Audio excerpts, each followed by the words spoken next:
Oke, selamat sore semuanya. Selamat malam ya. Selamat malam semuanya buat teman-teman semua. Oke, wait. Kembali lagi di cerita dari seberang. Seperti biasa, segmen yang menemani kalian di setiap sore atau malam di weekend.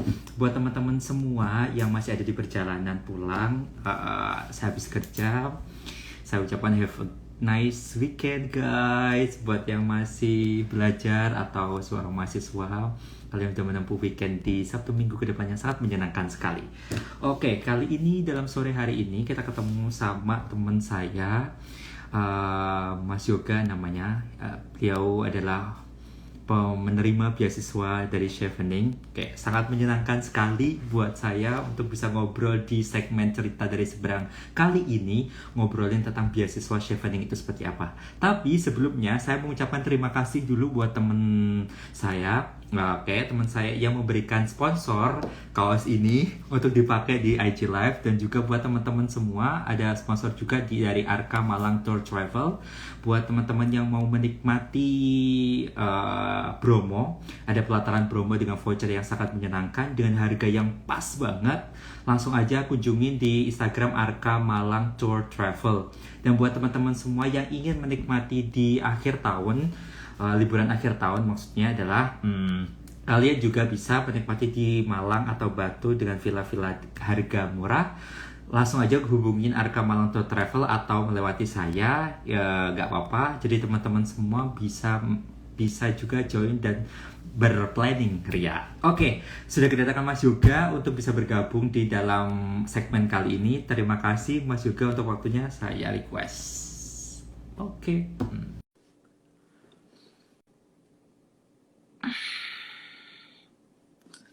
Oh, saya mau nyapa Kanya. Halo Kanya. Halo, Halo, selamat malam, halo selamat malam Mas Evan. Yoga. Oke, Mas Yoga gimana kabarnya? Alhamdulillah baik-baik. Hari ini baik. Hari ini baik. Kebetulan baru 3 minggu yang lalu pulang dari Inggris dan sudah Ah, selesai self isolation. Jadi ya oke. kemarin sudah rapid test negatif Mm. dan ya sejauh ini baik-baik semua. Oke, so Mas Yoga sekarang stay di Bandung atau Bogor? Enggak, saya ada di Bogor sekarang, Oh, di stay dekat di rumah orang Bogor. tua saya. Namanya di daerah Cibinong. Oke. Oh, berarti Mas Yoga bukan orang Bali atau emang asli Bali yang tinggal di Bali. Jawa? Enggak, jadi orang tua saya memang mix. Jadi bapak dari Bali, kemudian ibu Hah? dari Jogja. Tapi Oke. orang tua memang domisili ada di Cibinong di Bogor. Karena bapak dulu kan pegawai negeri, jadi Mhm. bapak tinggal di sana. Gitu. Oke, makasih Mas Yoga buat waktunya dan kesempatannya Sama-sama. ngobrol sama Evan di sini. Nah, Mas Yoga, kan kita sekarang ngomongin soal the stories behind one of the schoolers. Saya mau memperkenalkan dulu ke teman-teman semua yang sudah join di Hah? sini. Mas Yoga ini nama lengkap adalah Iputu Arya Sukma Widya Yoga Putra. Luar biasa panjang banget Panjang namanya. ya.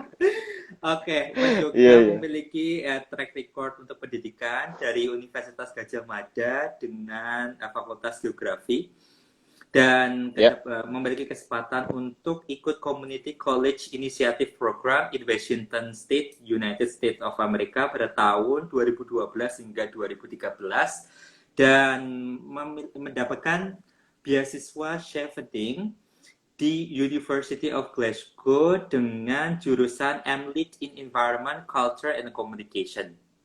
Oke, betul wah luar sekali. biasa sekali. Nah Mas Yoga, Makasih.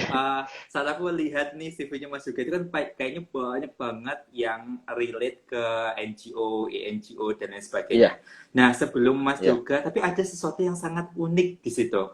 Setelah Mas Yoga selesai Iya dari tuh. UGM, sepertinya Mas Yoga menjadi Ah, jurnalis. Nah, setelah betul, dari betul. jurnalis, akhirnya berkecimpung di dalam Dunia NGO, NGO. organisasi internasional, dan lain Iya, sebagainya. Nah, itu ceritanya gimana, Mas? Kok betul. dari jurnalis sampai ke NGO gitu? Hmm. Iya, jadi dulu ceritanya agak sedikit lucu ya. Jadi saya apa namanya lulus dari Fakultas Geografi. Hmm. Dulu itu kan memang idealnya memang bekerja sesuai dengan bidangnya, ya kan? Saya kan jurusan saya adalah kartografi dan penginderaan jauh. Jadi kalau teman-teman Oke. sekarang sudah uh, uh, apa namanya sering buka gawai dengan Google Map dan lain sebagainya, itu Ha-ha. sebenarnya bidang saya sebenarnya yang saya Oh, pelajari. oke. Cuma waktu dulu itu kan gimana ya? Sebagai fresh graduate itu dan saya belum wisuda waktu itu. Ketika Ha-ha. saya sudah dinyatakan lulus ujian skripsi, kemudian tanpa revisi kebetulan, Mm-mm. jadi iya jadi nggak ada revisi, jadi tinggal nunggu wisuda aja. Terus Ha-ha. saya melamar banyak pekerjaan gitu Mm. kan, dengan berbekal surat keterangan lulus gitu. Oke. Nah, nggak tahu kenapa yang dipanggil duluan adalah Kompas Benar. gitu. Dan saya masuk di Kompas, kemudian melalui rangkaian seleksi yang kalau menurut saya luar biasa ini ya, apa namanya, ketat gitu ya. Jadi kayak Kompas ini kan koran terbesar di Indonesia ya. Jadi Mm-mm, mm. banyak sekali tahapan yang Benar, harus saya benar. lalui. Saya bahkan sampai harus memilih apakah saya ikut wisuda atau saya seleksi Kompas waktu itu di hari yang sama. Tapi untungnya Kompas memberi dispensasi sehingga Siap. saya bisa wisuda dulu, kemudian sorenya saya melanjutkan seleksi. Tapi Oke. intinya saya kemudian lolos, Mm. apa namanya, menjadi calon wartawan waktu itu. Mm. Kemudian saya menghabiskan waktu 4 tahun setengah di Mm. Kompas. Mm. Dan di situ saya bukan, kalau saya bilang, saya justru tidak belajar menjadi seorang jurnalis. Tapi Oke. saya justru belajar lebih banyak mengenai bagaimana mengkomunikasikan isu yang ada di masyarakat kepada publik. Hmm. Jadi jurnalis ini hanya salah satu cara untuk bisa menjembatani Ha-ha. bagaimana isu-isu ini kita atasi ya. Kalau kebetulan karya jurnalistik saya waktu itu adalah apa namanya, media cetak dan Mm. berita, namun Mm. sebenarnya ada banyak cara yang lain. Jadi saya mempelajari bahwa ternyata bidang komunikasi ini menjadi sangat menarik, sangat unik Ha-ha. dan versatile. Jadi uh, sebenarnya isu apapun bisa dikomunikasikan dengan baik gitu. Nah, Oke. kemudian dari situ saya kebetulan saya juga sudah merasa cukup untuk Mm. menjadi jurnalis. Mm. Lalu kemudian saya ingin mengaplikasikan ilmu saya juga karena saya kan lulusan Oke. geografi. Jadi saya ada ilmu Mm. lingkungannya dan sebagainya. Benar. Kemudian saya masuklah ke NGO untuk urusan waktu itu adalah disaster risk reduction atau pengurangan Benar. risiko bencana. Mm. Ya, Mm. jadi saya terlibat di IOM, International Organization for Organization. Migration, Mm. ya untuk apa namanya, Media and Information Management Officer. ya. Jadi Mm. saya mengawinkan antara komunikasi Ha-ha. dan keilmuan saya di bidang disaster risk Oh, management juga. I Jadi see. orang geografi kan kita juga tahu kenapa sih gunung itu bisa meletus gitu kan, Mm. atau Mm. erupsi itu seperti apa, gempa bumi itu seperti apa. Waktu itu kita ada di Jogja dan Jogja waktu itu sedang em, baru saja pulih dari gempa Pak. yang sangat Mm. dahsyat kalau masih ingat. Mm. Em, dan di situ saya merasa ilmu saya terpakai, tapi juga komunikasi saya terpakai. Semenjak saat itu, saya kemudian eh, berusaha untuk mengawinkan dua ilmu ini. Ha-ha. Gitu. Jadi komunikasi dan ilmu lingkungan saya. Oke. Namun demikian saya kan nggak pernah mendapatkan pendidikan formal Mm. tentang Mm. komunikasi. Karena Benar, itu benar. adalah basisnya adalah pengalaman saya kan, pengalaman kerja Mm. saya. Tapi Mm. saya kan nggak tahu ilmu komunikasi itu teorinya seperti apa gitu kan. Media itu teorinya seperti apa. Benar, benar. Disitulah saya kemudian melamar beasiswa Community College Initiative Program yang Oke. disponsori oleh Aminef, Mm. US Department of State, untuk saya bisa belajar di Amerika selama kurang lebih 10 bulan, Mm. tanpa gelar memang, tapi saya Mm. mendapatkan cukup banyak teori yang baik mengenai komunikasi, komunikasi publik, komunikasi interkultural, Mm. media, dan perkembangannya, termasuk juga penanganan bencana berdasarkan komunikasi publik yang baik seperti itu. Jadi Mm. Nah, di situ saya merasa mendapatkan ilmu yang cukup gitu untuk Oke. komunikasi gitu. Oke, Mas juga. Dan Kalau kita ngomongin yang soal mm-mm, CCIP tadi, yang Mas juga udah bilang soal ya, Community College Initiative Program, itu yang udah dikasih dari Aminef. Nah, apa ya, sih yang bikin Mas juga akhirnya apply itu saat merasa bahwa oke, sekarang kayaknya aku mau start yang bagian komunikasi deh dalam diri aku. betul. Terus saat saat itu kenapa akhirnya memilih program itu dan bagaimana caranya program itu memberikan istilahnya hadiah ataupun kesempatan untuk Mas Yoga. Ya, jadi awalnya saya maunya ngelamar beasiswa master untuk Fulbright Hmm, awalnya.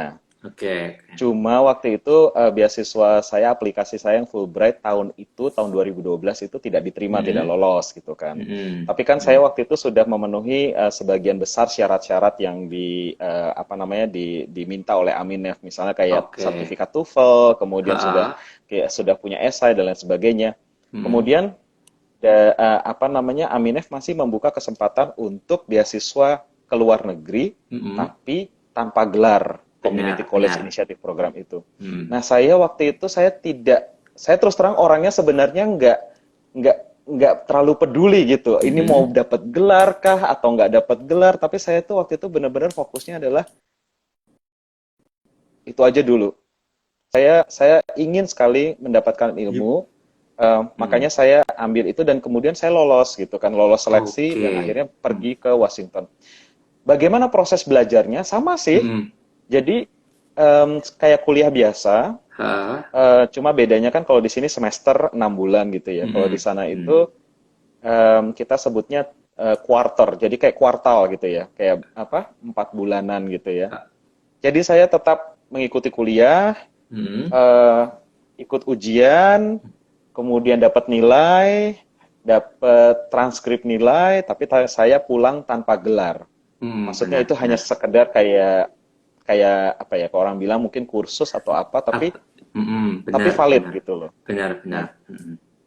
dari situ saya ya apa namanya berpikir mungkin ini sudah menjadi apa namanya eh, batu loncatan yang cukup baik untuk saya mempersiapkan diri saya untuk S2. Oke, Tapi that's waktu itu saya sibuk kerja. Setelah nah, pulang dari nah, Amerika, saya kerja, kerja, nah kerja, ini kerja, nih kerja, kerja, dan hampir nggak ada waktu untuk untuk memikirkan aplikasi gitu kan. Maksudnya nah mengirim benar, lagi aplikasi benar, S2 benar. itu tuh udah, aduh, banyak banget waktu yang istilahnya saya habiskan untuk bekerja. Baru Nah, oke. kepikiran, mm-mm. Ya Nah, jadi ini oke, Mas lanjut ya, baru juga. kepikiran itu tuh umur 34, sorry. Saya baru kepikiran itu untuk lanjut kuliah lagi Oke, gitu. ini Jadi hal ya yang baru sangat umur menarik 34 itu. sekali. Menarik Mm-mm. sekali. For your information guys, buat teman-teman semua yang di sini, jangan terpaku bahwa Aminef atau lembaga Amerika itu hanya mengeluarkan beasiswa yang namanya Fulbright. Padahal sebenarnya Iya, Aminef itu betul. mengeluarkan banyak banget. Ada upgrade untuk anak semester 1 sampai semester 5. Betul. Ada Ya, YSEALI juga yang mereka juga berkesempatan untuk bisa wisely ke betul. USA dengan concern masing-masing, social, environment, dan lain sebagainya. Dan ada juga untuk Betul. mereka fellowship, ada yang namanya Humphrey Duffy. Buat semua teman-teman yang pengen kepo soal beasiswa Amerika, mereka juga kita bisa ngunjungin di Aminef. Oke, that's it. Betul, Nah, betul, betul, betul. Mas juga, sekarang aku mau nanya. Mm-mm. Saat Mas juga udah ngerasa bahwa udah selesai dari US nih, balik ke Indonesia, dan Ya, akhirnya memutuskan untuk berkecimpung di dalam project-project, banyak banget projectnya, betul. dan itu Ya, di organisasi internasional, INGO, dan lain sebagainya yang sangat variatif sekali. Nah, waktu itu betul. saya sangat paham sekali bahwa kalau kita ngobrolin soal INGO, NGO, bahkan kita projectnya yang sifatnya adalah kayak setahun, 2 tahun, itu Iya, hal yang sangat iya. menyenangkan dan ibaratnya adalah sangat ketat gitu lah. Kita tuh nggak ada kepikiran gitu, untuk hal-hal yang lain, hanya kepikiran bagaimana caranya menyelesaikan project ini selesai. Kayak gitu kan ya Betul, Mas ya. betul. Nah, Iya, Nah, ini hal yang sangat menyenangkan sekali. Gimana caranya Mas Yoga memaintain diri Mas Yoga untuk loncat ke project satu dan project lainnya, hingga akhirnya Mas ya, Yoga menemukan bahwa ini adalah sense of my community service yang sangat saya dambakan. Gitu. ya. Hmm. Jadi sebenarnya berangkat dari pengalaman sebagai jurnalis, saya Hmm. senang berinteraksi dengan masyarakat dan saya membantu menyuarakan masyarakat itu waktu saya menjadi jurnalis ya. Hmm. Eh, tapi di NGO ini saya tetap bekerja di masyarakat dan saya berinteraksi langsung dengan mereka Oh. dan saya menjadi bagian dari masyarakat untuk memecahkan masalah yang ada di sana. Hmm. Jadi ini Hmm. udah kayak menurut saya udah apa namanya one step ahead dari sekedar saya melaporkan apa yang terjadi di masyarakat Oke. kepada publik Oke. gitu kan. Jadi Hmm. saya adalah bagian dari eh, problem solution yang ada di masyarakat itu. Jadi Hmm. itu yang Hmm. membuat saya senang bekerja di NGO dan INGO. Hmm. Kemudian kalau di apa namanya ditanya temanya kan macam-macam gitu ya. Saya pernah Yep. bekerja di bidang disaster risk reduction, kemudian ada police Benar. project, kemudian Heeh. ada public health, dan kemudian yang terakhir adalah tentang marine conservation. Benar Kenapa sekali. tidak satu tema gitu? Kenapa tidak Heeh, satu heeh. tema? Eh, Balik lagi, saya suka men-challenge skill saya. Hmm. Skill saya ada di bidang apa namanya keilmuan environment dan juga Hmm. di komunikasi. Saya Oke. percaya ilmu itu bisa sangat versatile, sangat Hmm. aplikatif dimanapun, tergantung dari bagaimana kita mendeliver ilmu itu ya, apa Oke. namanya memanfaatkan itu. Saya Hmm. ingin men-challenge diri saya, apakah saya bisa menguasai beberapa tema gitu ya. Maksudnya dalam Oke. perjalanan karir saya Hmm. dan Hmm. ternyata Hmm. bisa gitu kan. Saya Benar. jadi buat teman-teman yang kebetulan mungkin punya bidang latar belakang kayak komunikasi gitu atau ilmu Hmm. sosial, jangan kita hanya seolah-olah memiliki kacamata kuda bahwa kalau komunikasi pasti cuma kerjanya jadi wartawan atau Benar. cuma jadi PR misalnya seperti Benar. itu. Benar. Enggak, Hmm. banyak hal yang lain yang bisa kita kita gali dari sana gitu Hmm. dan saya adalah Hmm. buktinya gitu kan. Hmm.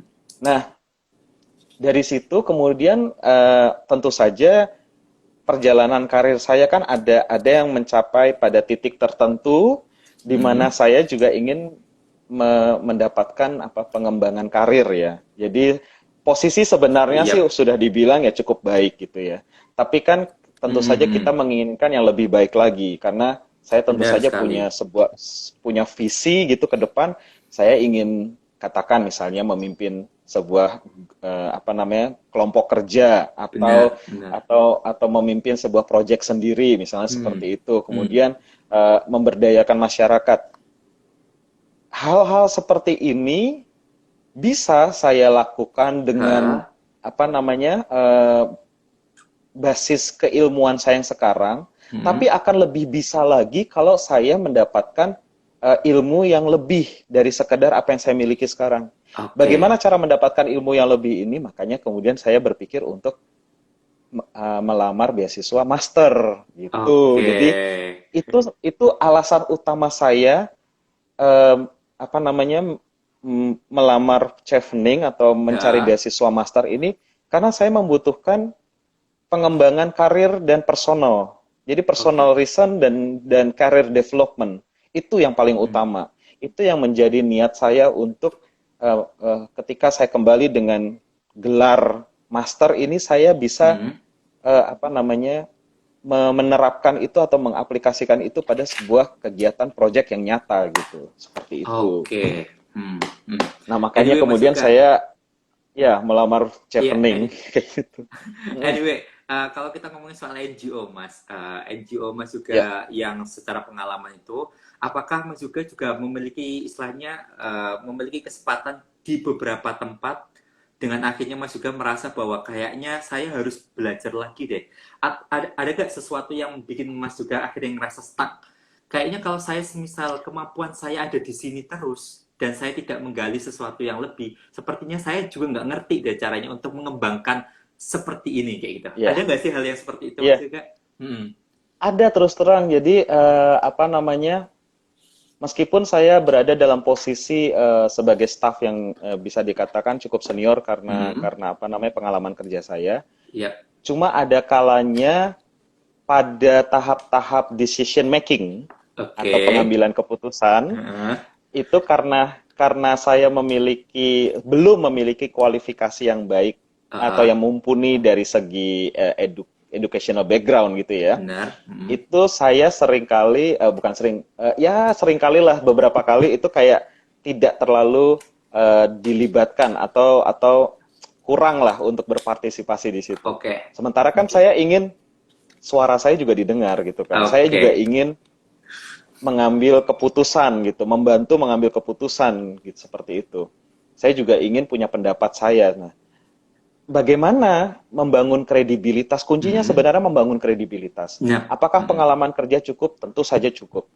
Tapi lebih dari itu, orang juga tidak bisa kita Ha, pungkiri bahwa ketika mereka melihat kita memiliki background edukasi yang lebih tinggi, mereka oke. akan lebih respect juga ke kita. Gitu. Benar Nah, sekali. makanya Benar. dari situlah saya merasa, oh ya saya perlu untuk kuliah lagi, walaupun usia saya sudah tidak muda waktu itu gitu. Saya Mm-mm. udah Mm-mm. 34 tahun, mungkin bagi Yap. sebagian orang kayak kok apa namanya udah usia segitu baru mulai kuliah lagi gitu kan. Ya, Tapi ya. jangan lupa Mm-mm. sebelumnya kan saya udah pernah ke Amerika juga kayak gitu. Jadi Iya, iya. bagi saya belajar itu kayak everlasting proses yang tidak pernah Yap, berhenti gitu loh. Jadi benar. Benar regardless banget. your age, you can actually learn anytime, anything, anywhere gitu. Jadi benar-benar yang Yap. do not stop yourself from learning something new gitu. Jadi itu Bener, prinsip saya. bener banget. Bener banget. Nah, oke. Gitu. So, waktu Mas juga udah memutuskan untuk, ya udah aku mau nyoba beasiswa. Nah, apa sih yang Mm-mm. mendasari, dasar banget nih, apa sih yang mendasari Ya. Mas Yoga akhirnya milih chevening dibanding dengan beasiswa lainnya? Apakah pas waktu usia Oke. itu, atau usia itu memang Ya. mencoba beasiswa lain dan akhirnya yang keterima chevening? Jadi sebenarnya saya justru malah mencari yang pertama kali adalah jurusan, bukan beasiswanya. Oke, oke, oke. Jadi jurusan yang saya terus terang ini kejadiannya sangat lucu. Jadi saya itu Hah? kan kerja di bidang environment ya, lingkungan hidup ya, Yap. marine conservation. Ya. Kemudian saya juga punya minat di bidang communication. Mm-mm. Kemudian saya bekerja bersama dengan masyarakat, which is itu membuat saya harus bisa memahami bagaimana cultural background-nya mereka. Benar, benar. eh, dari segi sosiologisnya mereka, antropologisnya mereka. Hal-hal Oke. seperti itu yang ilmu sosial itu yang saya juga ada minat ke sana gitu kan. Ah, Nah, saya kemudian mencari kata kunci di ah, Google Master in in Environment, environment. Culture, Oke, Communication. oke, 3 kata kunci itu terus terang yang saya cari waktu itu. oke, oke. Saya klik cari di Google, keluarnya di University of University of Glasgow, Glasgow. University of Glasgow. Yap, Dan yap. that's the only university that offers the whole three ini apa namanya the whole three Benar, major at one gitu loh. Dan saya malah justru oke, benar, benar. ada ya ternyata yang apa namanya yang menawarkan seperti ini gitu kan. Nah, ketika itu Oh, sudah ada, saya berpikir bagaimana saya bisa kuliah di sana gitu kan. Karena kan kuliah ke luar mm, negeri ya jelas bukan perkara uang yang sedikit gitu kan. Dan benar, saya benar juga banget. bukan orang yang super kaya atau bagaimana dan bisa membiayai diri saya sendiri. Mungkin Hmm, mungkin kalau misalnya bayar kuliah mungkin masih bisa, tapi mungkin bagaimana dengan kehidupan saya dan lain sebagainya gitu. Jadi kayak seolah-olah yap. no, I have to look for scholarships kalau Oke, aku mau hmm, melanjutkan pendidikan ini. Nah, oke. scholarship apa yang kemudian sesuai? Baru kemudian saya Hmm, mengenal chevening. oh, Sebelumnya apakah saya mengenal chevening? Kenal. Saya hah? sambil ini ya, Kenal. geser karena terus terang saya harus ini. Gak Aduh, apa-apa. sorry. Saya terus apa namanya? Harus harus ngecas handphone ini handphonenya tiba-tiba drop. Oke, Oke. Jadi sorry kalau agak sedikit gelap. yap. Saya apa namanya?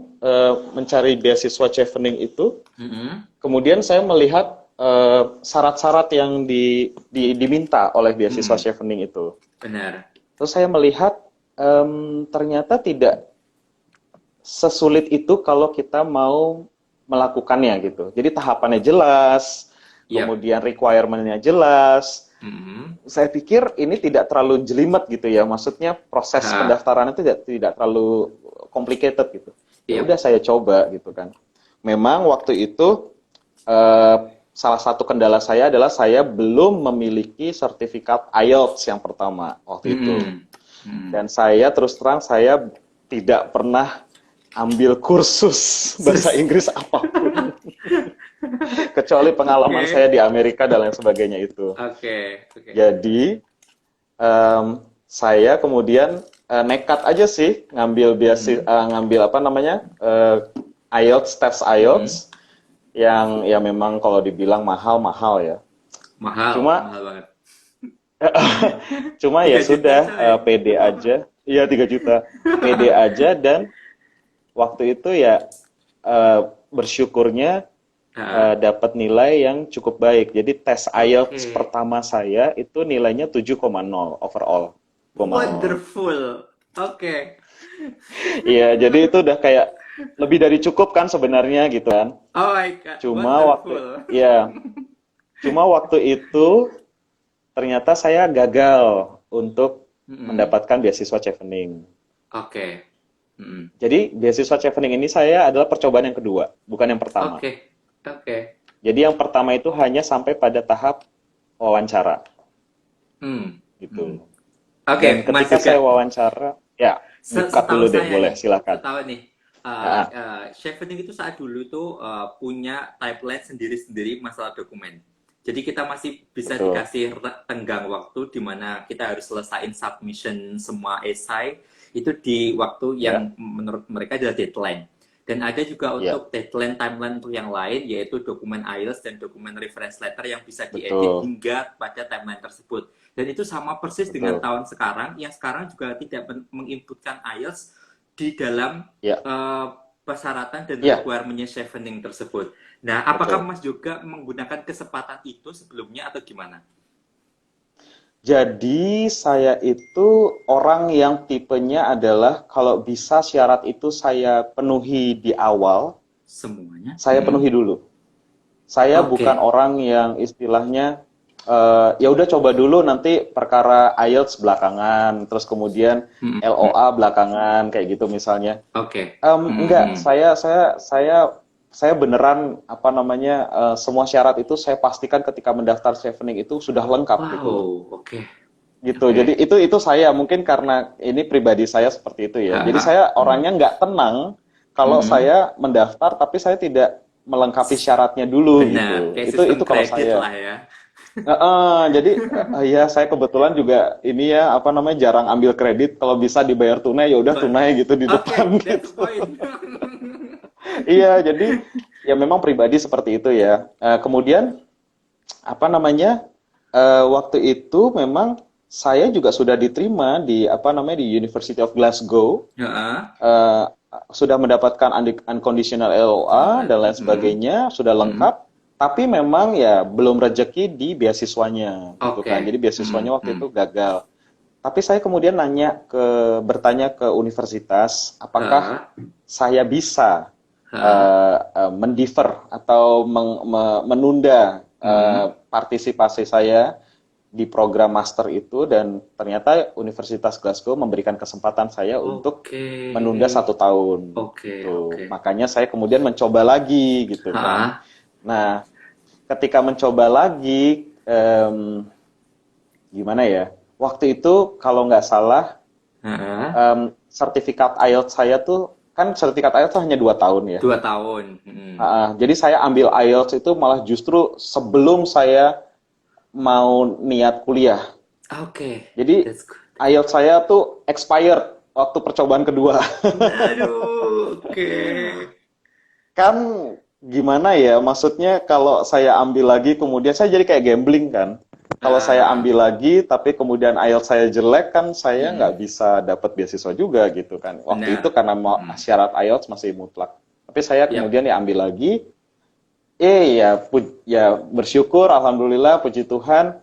em, Skor kedua saya IELTS malah naik jadi 7,5 gitu. Wow, Ya, wow. jadi ya udah Nick, saya percaya kalau emang itu sudah diberikan jalannya, mungkin saya memang harus maju gitu kan. Jadi Oke, memang that's fine.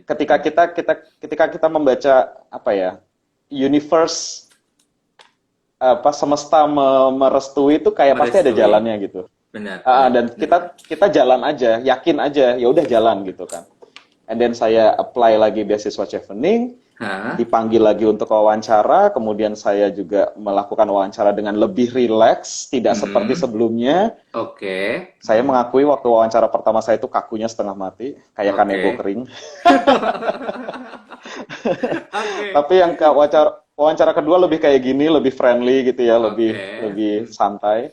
Dan ternyata saya waktu itu feeling saya memang sepertinya saya akan dapat waktu itu gitu. Feeling Oke. saya. Dan Mm-mm. ternyata benar dapat. Dan ketika sudah mendapatkan pemberitahuan dari Chevening, Mm-mm. proses untuk registrasi, sorry bukan registrasi, melengkapi syarat dari kampus Benar. itu lebih Mm-mm. mudah karena saya sudah mendapatkan semua kan. Oke. Jadi Mm. saya sudah mendapatkan di awal. Jadi saya sudah mendapatkan LOA, saya sudah mendapatkan apa namanya IELTS saya sudah ada dan lain sebagainya. Jadi cepat aja prosesnya gitu. Oke. Dan ya Nah, udah Mas saya gitu. potong nih. Flashbacknya Ya adalah, silahkan. ini ada pertanyaan dari Tante Ni Vintage, beli yoga bagaimana persiapan apply sambil bekerja. Maksudnya adalah kan tadi Mas juga bilang Oh bahwa ya, udah ngurusin IELTS di bahkan satu ya, tahun sebelum apply, dan Mas juga ya. ngerasa itu harus prepare-nya kayak gimana, mulai dari LOE, mulai dari Hmm. recommendation letter dan lain sebagainya. Apa sih yang Mas juga bisa kasih tips untuk kita pas saat Mas juga lagi sibuk-sibuknya kerja? Ya jadi gini, saya kerja waktu itu di Ambon Oke. Hmm. dan sampai sekarang masih di Ambon walaupun saya sekarang tidak di Ambon gitu. Belum ke Ah. Ambon, tapi saya minggu Hmm, depan hmm. udah di Ambon nih. Oke, untung Iya, jadi aja. jadi saya memang banyak kendala baik dari Hmm. segi waktu maupun Ah, dari segi jarak geografis karena di Ambon ini kan bisa kita bilang di Indonesia Timur ini Timur. fasilitasnya tidak belum sebaik Indonesia Baik, Barat ya. benar, Katakan benar. misalnya untuk eh, mencari penerjemah tersumpah, misalnya Hmm, seperti itu. hmm, Itu sangat sulit di Ambon. Ada hmm. penerjemah tapi bukan tersumpah. Nah, ini kan kekuatan hukumnya Oke. lain gitu kan. Hmm. Jadi apa yang saya lakukan adalah saya Ah, melis dulu kebutuhan beasiswa itu in general apa, seperti itu. Secara oke. umum apa yang dibutuhkan Hmm, dari syarat-syarat beasiswa? Satu, recommendation hmm. letter biasanya kan seperti itu. Iya. Kemudian Ah, IELTS, kemudian hmm. unconditional letter, Ah, kemudian ada apa namanya transkrip nilai yang diterjemahkan oleh penerjemah hmm, tersumpah atau dari hmm. kampus misalnya. Iya. Jadi Hmm. saya list dulu apa-apa saja yang saya butuhkan, Ah, kemudian saya mencoba membuat prioritas mana yang oke. bisa dikerjakan dulu dan itu tidak perlu dikerjakan lagi gitu. Artinya sekali Ah, sekali punya dokumen itu udah berlaku untuk selamanya, misalnya benar seperti itu banget. kan. Hmm, hmm. Nah, yang paling utama adalah menurut saya tips saya adalah segera terjemahkan Hmm. dokumen-dokumen akademis kamu. Yep. Baik itu S1, baik itu ijazah apapun yang berkaitan Hmm. dengan eh, Akademik. akademis Hmm. dan juga Hmm. kependudukan kayak misalnya akte, Yep. Hmm. kartu keluarga, Ha, itu ha. terjemahkan dulu lah. Oke. Itu tuh buat Hmm. tabungan dulu gitu, Benar, diterjemahin dulu. benar. Hmm. Sekali kita udah punya itu kan bisa berlaku selamanya gitu kan. Nah, Yep. baru setelah itu investasi yang berikutnya adalah misalnya eh, recommendation letter. Hmm. Itu yang paling paling paling mudah juga. Saya bilang Ha, mudah karena itu tergantung dari pendekatan kita terhadap yang memberi rekomendasi gitu kan. benar banget, benar. Jadi saya menyarankan binalah network yang cukup baik gitu loh Hmm. dengan mereka yang kita akan mintakan surat rekomendasi itu gitu. Hmm. Jadi Hmm. dengan kita mengkomunikasikan oh saya akan kuliah lagi. Saya waktu Ya. masuk kantor saya yang sekarang saya udah bilang bahwa saya Ha, akan kuliah lagi. Jadi oke. saya mungkin akan butuh dukungan dari kantor berupa recommendation letter Oke. seperti itu. Hmm. Oke. Dan kantor karena saya sudah di awal memberitahukan seperti itu, mereka sudah ready gitu loh. Hmm. Mereka sudah Hmm. siap, oke, kita akan sediakan surat recommendation letter buat kamu, Hmm. kapanpun kamu butuhkan, kita siapkan. Itu satu. Oke. Terus kemudian berikutnya lagi IELTS seperti tadi. Iya. Kemudian mengkontak universitas kan. Karena Hmm. kadang-kadang kita kita kadang-kadang nih ya udah pilih jurusan, oh saya pengennya kuliah di universitas A B C, jurusan A Iya. B C, tapi kita Ha. lupa untuk kontak universitasnya gitu loh. Ah, Kita I seolah-olah kayak see. nggak apa-apa lah, Hmm. nanti aja gitu, nanti aja. Jangan lupa Ha. yang pengen masuk universitas itu nggak cuma kita Gitu. loh, Benar, benar banget. banyak loh, Benar dari banget. seluruh dunia loh. Jadi the earliest you can build communication with the university, the better Ha. it is gitu. Oke. So and they will not forget you because being early bird, being early in the registration process Ha. Hmm. it just showing them that you are interested in their program. Oh, I Dan bagi see. mereka, kita yang sudah menghubungi mereka jauh-jauh di awal itu adalah Hmm. prospek, adalah mahasiswa potensial. Hmm. Universitas itu butuh mahasiswa. Hmm. Jadi mereka nggak akan, oh ya udah kalau kamu apa namanya, karena misalnya kita menghubungi di awal-awal gitu kan, kemudian mereka akan melupakan kita. Enggak, Ah, mereka tuh justru ini udah satu nih prospek nih satu, yep. tandain. Nanti kalau kita kontak lagi mereka udah tahu, oh ya kamu yang kemarin apa namanya kontak kita di awal seperti Oke. ini seperti ini seperti ini. Oke, Ah, apa yang kamu butuhkan? Misalnya, saya pengen tahu bagaimana proses aplikasi saya. Oke, fine, kita akan update dalam waktu seminggu atau berapa hari atau seperti itu. Jadi komunikasi itu yang hmm. dibangun dengan universitas menurut saya dan itu penting. Jadi kita Hmm. membangun trust dari universitas percaya bahwa kita akan bisa menjadi calon mahasiswa yang baik. Hmm. Kita juga menunjukkan minat dan trust kita kepada universitas bahwa saya memang serius untuk mau ke sini gitu loh. Yep. Untuk Yep. mau Hmm. kuliah di situ gitu. Dan itu akan baik menurut saya, hasilnya akan baik gitu. Saya bisa Oke. membuktikan itu. Makanya Yep. ketika tadi chevening itu kemudian saya diberitahukan bahwa saya lolos, Hmm. dan saya diperlukan untuk melengkapi dokumen-dokumen misalnya dari kampus, itu saya udah bilang oke, saya udah lolos beasiswa, bisa nggak saya dapat unconditional LOA segera gitu. Itu dalam hitungan hari, nggak sampai hari sih. Kayak saya kirim surat karena beda waktu ya. Saya kirim Ah, surat email hari ini, kemudian besoknya mereka udah kirim ini unconditional LOA kamu. Beritahu oke. saya, beritahu kami apalagi yang kamu butuhkan untuk mendapatkan beasiswa itu. Saya Oke. bilang, saya udah mendapatkan beasiswanya, cuma ini kan syarat administrasi aja gitu kan. Hmm. Udah, Benar. dan selancar itu gitu untuk kedepannya. Oke. Jadi, so being Nah, well prepared is so hmm. important gitu. Dan kita harus mengetahui Yep. prioritas mana yang memang harus didahulukan. Itu aja. Oke, so kita habis ngomongin soal dokumen dan tips segala macam udah dijelaskan semua sama Mas Yoga. Nah, kita sekarang ngomongin Ya, soal chevening sendiri, Mas. Kalau chevening itu baik. kita pasti nge-highlightnya adalah creating positive change in the communities around you. Itu yang paling di-highlight sama chevening sejak tahun-tahun lalu hingga sekarang Baik. masih ada kata-kata change in the communities around you. Nah, dari Ya, 4 esai yang sudah disebarkan menjadi soal istilahnya dari ya, soal to ya, submissionnya chevening, pasti Mas Yoga ngerti dong apa sih yang akhirnya Mas juga ngerasa untuk ditulis untuk community service seperti apa, career ya, goal secara detail seperti apa, dan ya, aku harus why did you choose that major and that university, pastinya udah pasti hal-hal yang seperti itu harus dijelasin secara detail karena semua ya. contoh yang sudah ditulis di chevening, babnya chevening adalah sesuatu yang sangat Ya. detail sekali. Nah, Mas juga gimana sih caranya mengembangkan itu? Jadi gini, saya bisa bilang bahwa sebelum siapapun mencoba Hmm. untuk melamar beasiswa apapun, Hmm. coba pertama kali adalah jujur ke diri sendiri. Kenapa Jujur. kamu butuh Hmm. beasiswa itu? Kenapa kamu mau kuliah lagi? Oke. Bagaimana Hmm. caranya? Apa keterbatasan kamu? Apa kelebihan Hmm. kamu? Jadi kita Oke. memang harus mengenali diri kita sendiri. Saya punya Hmm. kekurangan seperti ini. Saya punya Oke. kelebihan seperti ini. Apakah saya harus meng-highlight kekurangan saya? Bisa jadi. Kenapa Benar. Hmm. enggak gitu kan? Karena dalam chevening itu kan ada 4 esai. Yang pertama tentang leadership. Yang kemudian yang kedua tentang Yep. networking. Yang ketiga tentang Hmm. pilihan kampus. Kemudian yang keempat adalah bagaimana rencana ke depannya setelah Hmm. menyelesaikan studi.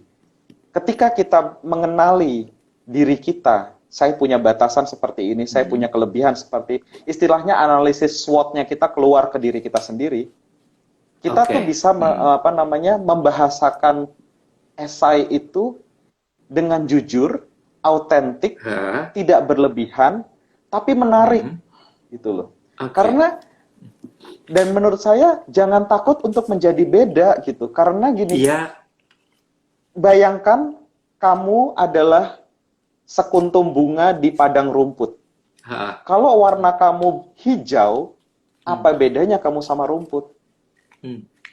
Oke. Kamu harus punya warna lain supaya kamu bisa dibedakan oleh dengan rumput-rumput yang lain gitu loh. Oke. Bunga That's itu kan point. punya warna yang berbeda kan, kuning, Yep. merah, pink, ungu, whatever. You mention that color. Kenapa kita Yep. bisa bilang bunga ini Yeah. cantik, bunga ini bagus? Karena dia warnanya berbeda. And that's something, prinsip yang menurut saya harus kita berani kita terapkan juga dalam proses seleksi beasiswa. Be different. Menurut saya adalah be different and embrace your color, no matter what it is gitu. Embrace Yep. your color. Contoh misalnya untuk essay leadership gitu ya. Kita Yep. punya leadership itu banyak sekali kainnya. Bisa empathical leadership, authentic leadership, leadership by example. You mentioned that any kind of leadership, dictator leadership juga ada gitu kan. Hah. But again, dari sekian banyak itu, mana yang sebenarnya cocok sama kamu? Dan I see. yang bisa menjawab itu ya hanya kamu. Kamu tidak bisa kemudian melihat contoh esai dari alumni misalnya. Yeah. Oh, alumni ini bilang leadership-nya dia adalah leadership katakan empathical leadership gitu. Leadership yang menunjukkan empati. Saya juga pengen lah empati. Tapi kalau dalam kehidupan sehari-hari kamu tidak tahu empati itu seperti apa, esai kamu garing. That's true. Nggak ada isinya gitu. Okay. Nggak ada isinya. Dan apakah kemudian kita tahu misalnya dictator leadership itu jelek gitu ya. Karena kan Yep. dictator itu kesannya kayak bossy dan lain sebagainya. Yep. Apakah menulis esai chevening tidak boleh leadership yang negatif? Bukan negatif sih, leadership yang seperti dictatorship misalnya seperti itu. Sebenarnya boleh, tapi bagaimana kita melihat sisi positif dari dictatorship itu? Misalnya kita bisa bilang bahwa dengan menerapkan prinsip-prinsip dictatorship misalnya dengan instruksi yang jelas, tegas, saya bisa menyelesaikan pekerjaan bersama tim saya tepat waktu. Memenuhi target, melebihi target, membuat kepuasan tersendiri. Itu tuh hal-hal seperti itu yang membuat panitia seleksi atau dari sekretariat itu akan melihat ini anak beda nih. Ini anak ada sesuatu nih, ada sesuatu yang beda. Nah, sampai mereka punya pertanyaan seperti itu sebenarnya bagus karena mereka akan bagaimana kalau kita panggil untuk wawancara supaya kita mengetahui seperti apa. Oke. Jadi karena esai itu adalah terbatas cuma 2000 kata kalau nggak salah menurut saya 2000 karakter sorry. Nggak perlu kita tuangkan semua gitu. Jadi ya udah kita sebutkan saja bagaimana diri kita seperti ini, leadership kita, networking kita seperti ini.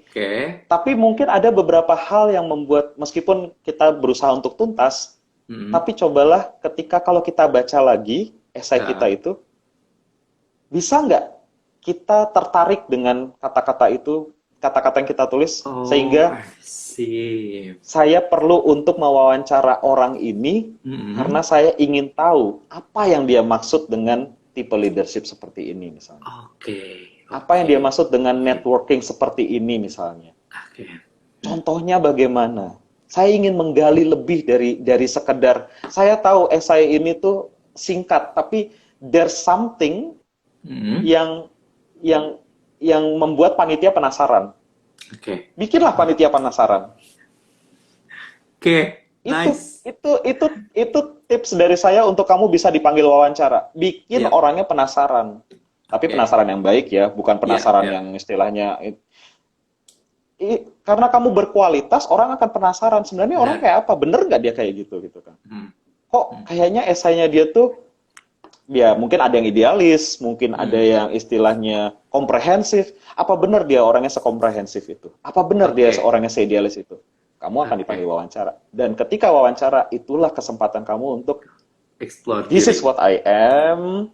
Ya, dan ini Ini saya jual diri saya, Mm-mm. kebiasaan saya, kemampuan saya seperti ini, bukti-buktinya apa dikasih lihat. Kalau kamu punya portofolio, kamu pernah misalnya bilang nih ya, Yep. saya pernah untuk membangun networking, saya Ha. pernah mengikuti konferensi tertentu misalnya, Hmm. dihadiri sekian, hasilnya sekian. Hmm. Bawa sertifikat konferensi kamu.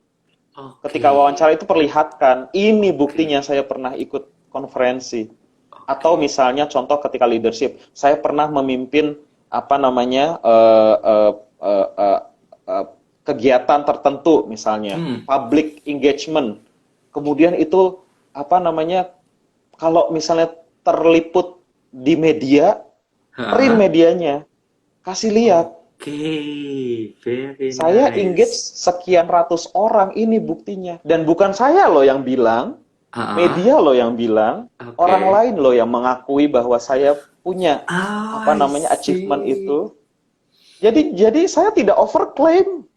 Ngerti nggak? Oke. Saya nggak Ngerti, overclaim. ngerti, ngerti. Jadi saya menyampaikan apa adanya, tapi ada orang lain yang mengakui bahwa apa yang saya lakukan itu benar dan ini buktinya. Hmm. Dan itu yang Oke. saya lakukan ketika wawancara, ya. By the way Mas Yoga, kalau soal kita ngomong Mm-mm. career goal itu pasti kan Ya, ada kayak tulisan 1 hingga 5 tahun ke depan. Nah, isu yang selalu betul. terdengar di telinga anak-anak saat sekarang adalah di mana chevening itu harus relate ke sesuatu yang sifatnya community service, which is ya kayak Hmm, NGO atau INGO. Apakah bisa kita kasih. setelah Nah, pulang dari chevening itu kita di perusahaan yang terpaku oleh perusahaan swasta semisal Mas? Nah, itu apakah kita memungkinkan bisa, bisa memiliki career goal seperti itu? bisa. Mm-mm. Jadi gini, ketika kita menulis dalam pengembangan rencana ke depan, tentu saja kita Mm-mm. bicara kayak rencana jangka pendek, menengah, dan Yep. panjang, ya Ha-ha. kan? Itu basic lah. Tapi jangan lupa, Ha. apapun bidang apapun yang kita lakukan, perusahaan apapun atau organisasi apapun, akan selalu ada end user-nya. Oke, that's the End point. user ini siapa gitu loh. Ha. Sebut ketika saya dalam jangka pendek misalnya, tiga Yep. tahun ke Ha. depan, selepas saya menyelesaikan pendidikan di Inggris, saya Hmm. akan memimpin proyek tertentu misalnya. Ini saya punya Ha. ambisi jadi. Kan Yep. kita kalau ngeplan ya boleh aja kan. Boleh. Dalam 3 tahun saya akan nge-lead project tertentu. Hmm. Kemudian project ini outputnya apa? Oke. End usernya siapa? Hmm. Manfaatnya apa? Kalau kita sudah bisa menganalisis itu, Hmm. menjabarkan outputnya apa, end usernya apa, manfaatnya apa, Oke. terjawab. Ha. Oke, Jadi that's point. community service itu sudah otomatis terjawab gitu loh. Nggak perlu I mikir see. gimana caranya ya menerapkan ilmu ini. Ya sekarang kamu maunya ngapain gitu. Hmm. Kamu maunya Hmm. ngapain, Hmm. outputmu apa, end Hmm. usermu apa. Hmm. Manfaatnya udah akan langsung Oke. terbangun secara otomatis. Benar, benar banget. Itu gitu.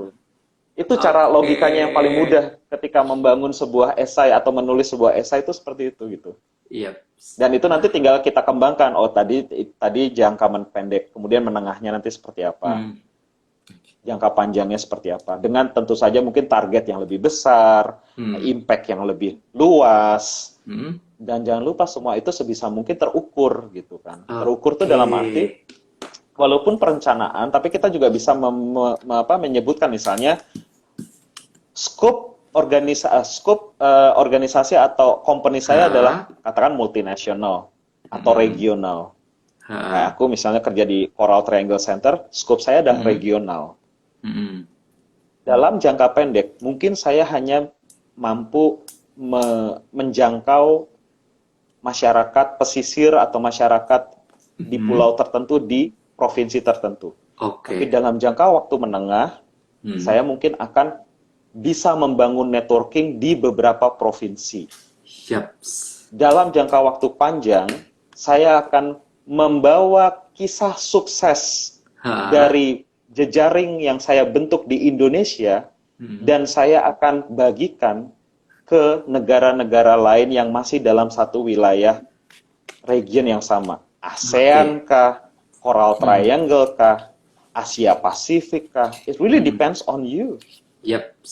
So that's how you bring Hmm. the scale of your output, of your Ha. impact from the small into the bigger biggest size. as you can imagine. Yep. Dan jangan lupa, semua yang besar itu selalu berawal dari yang kecil. Kecil. Yep. Ya. That's point. Jadi jangan istilahnya langsung gede kemudian menjadi ngawang-ngawang. Lebih baik kecil, nyata, Kecil dulu. tapi kemudian Nyata. terukur, kemudian kamu bisa membawa itu ke tingkat yang lebih tinggi. Berjenjang. Oke. Gitu. Yep, very nice. Gitu. Mas Yoga, kita nggak kerasa kita udah 50 menit karena IG Live itu Oh ya? dikasih Oke. 60 menit. Jadi udah nggak kerasa banget. Siap. So, this is the last Siap. statement yang mungkin Mas Yoga bisa kasih ke teman-teman semua yang lagi mendengarkan di sini. Baik. Oke. Apa nih last Statement terakhir saya adalah, statement terakhir saya adalah yang pertama adalah, again, be honest to yourself. Know yourself, what is the best for you, what is the most suitable for you, then how you can achieve that. Know your limitation, dan jangan pernah meragukan kemampuan dari diri sendiri. Berbaik sangkalah kepada diri, berbaik sangkalah kepada pencipta kita, kepada Tuhan, dan berbaik sangkalah kepada semesta. Karena dengan berbaik sangka, istilahnya karma itu akan kembali ke kita dan itu akan menjadi sesuatu yang baik gitu kan. Oke. Dan lagi, satu hal lagi, jangan takut untuk beda. Menjadi beda. Being different is totally fine. Unique is you. You are one of 1 million. Make the world know you and see you for the way you are. That's it. Amazing. Gitu. Oh my God. Thank you Iya, so much. Sama-sama, makasih Evan. Oke, saya rangkum apa yang udah diceritain sama Mas Yoga dari awal sampai akhir, bahwa sebenarnya kita lagi ngomongin soal chevening, but sebelum kita ngomong soal chevening during and past, setelah kita mendapatkan beasiswa itu, masih ada preparation atau hal-hal yang lain yang sebenarnya itu adalah semesta mendukung keberhasilan Mas Yoga untuk menemui chevening tersebut. Kita nggak tahu, mungkin dari awal kita nggak akan kepikiran bahwa kita akan sekolah, kita akan lanjut ke master degree atau segala macamnya. Tapi secara keseluruhan saat kita beringat bahwa kita memiliki niat untuk berkembang dan kita memiliki hal untuk maju terus ke depannya, insya Allah semesta itu akan mendukung kita di atas keberhasilan kita. Dan pastinya buat teman-teman semua yang lagi prepare untuk chevening, yang deadline-nya adalah 3 November 2020. Udah tinggal dikit lagi. 2020. Udah dikit lagi. Nah, walaupun sistemnya chevening bisa kredit, tapi kata Mas Yoga adalah harus well prepare semuanya dulu, karena yang kontan lebih asik daripada yang kredit. Ada hal lagi yang perlu ada hal lagi yang perlu ditekankan buat teman-teman semua saat teman-teman menjelaskan soal essay-nya. Harus don't be afraid to be unique, harus sesuatu yang terukur dan sesuatu yang detail, dan itu pastinya adalah sesuatu yang jujur dari diri Anda. Don't be afraid, jangan selalu berimitasi untuk menjadi seseorang yang lain, karena setiap orang adalah berbeda dan setiap orang memiliki kemampuan dan kelemahan atau kelebihan dan kelemahan masing-masing. That's the point. Betul. Oke, benar ya Mas Yoga ya? Betul, terima kasih sekali sudah membahasakan dan merangkum itu dengan baik. Mantap. Terima kasih untuk waktunya. Sama-sama. Terima kasih untuk opportunity and energinya. Semoga Mas Yoga selalu sehat dan amin, alhamdulillah. Ya, amin. Sesuatu yang menyenangkan di karir kedepannya. Jangan lupa terus untuk selalu share kebaikan, karena kebaikan akan kembali ke kita sendiri. Oke, Mas Yoga, terima kasih. Selamat malam. Ya, terima kasih buat teman-teman semua. Terima kasih Evan. Selamat malam. Ya, bye.